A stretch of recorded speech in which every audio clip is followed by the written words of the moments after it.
Okay, so everything that human beings do, every single thing that we do, the way we breathe, how many we are, how we drive, how we eat, how we dispose of our trash, how kind we are to the planet or not, it all has an impact, and that is causing the sixth mass extinction.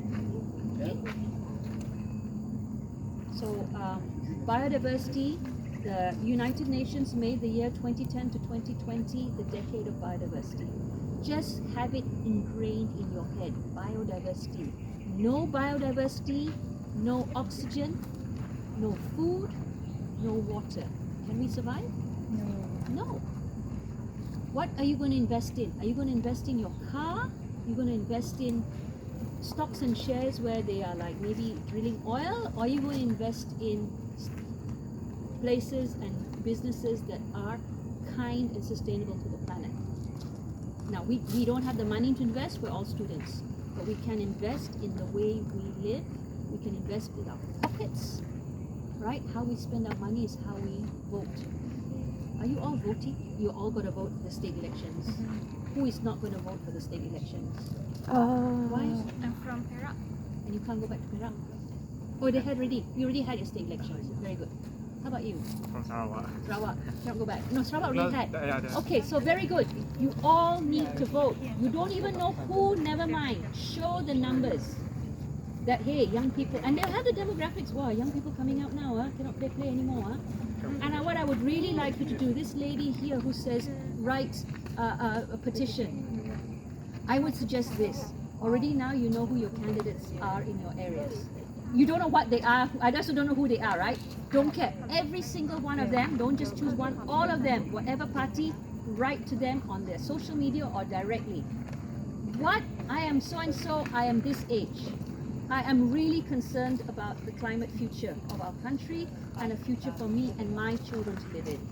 What are you doing for immediate climate mitigation and adaptation? Right? Whether you don't have to know the answers, they have to tell you.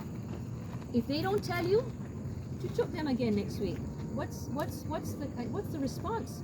We are a group of 100 students here voting for you, right? What is we want to know to help us decide whether you're a good candidate.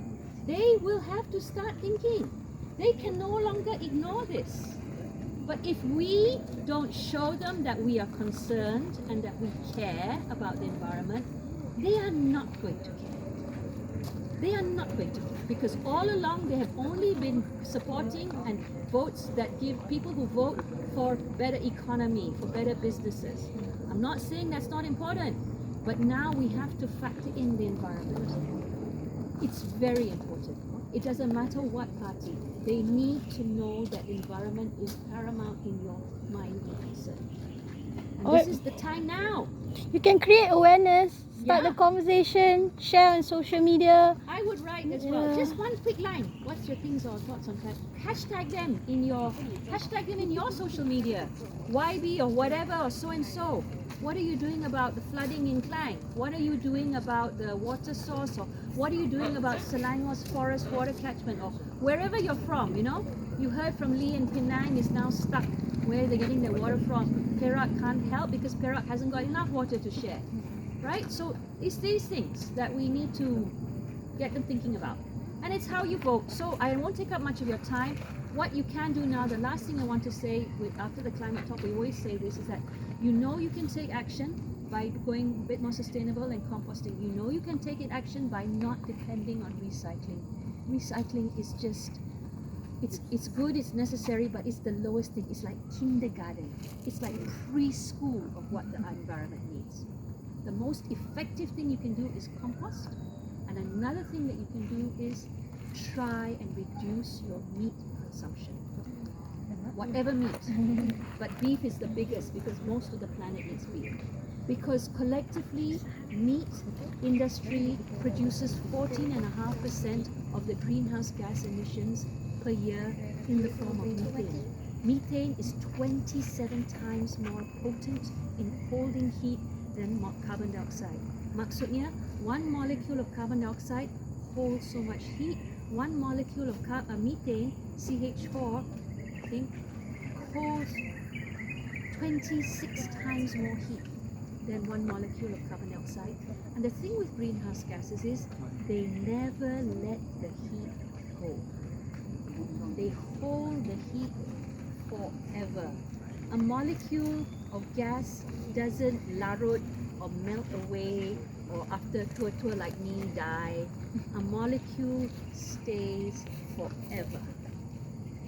Okay, now hard for you guys to control the carbon dioxide emissions because we are still very much fuel dependent. Maybe in 10 years when you're driving and buying your own vehicle, it will be electric. Good.